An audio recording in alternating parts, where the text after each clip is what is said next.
Hey, what's up? This is Ricardo at Parts People, and in this video, we'll outline the steps for completing a part replacement on your Dell PC. Visit our website and use this coupon for a 5% off discount.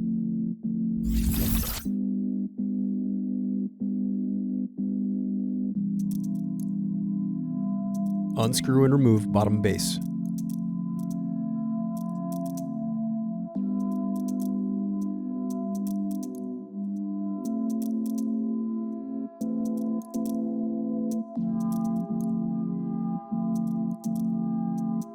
Now unscrew and disconnect battery.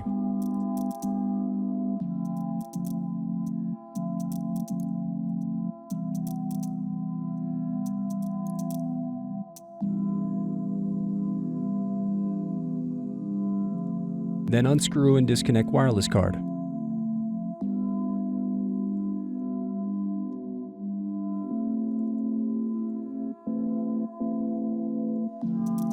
Thanks for watching.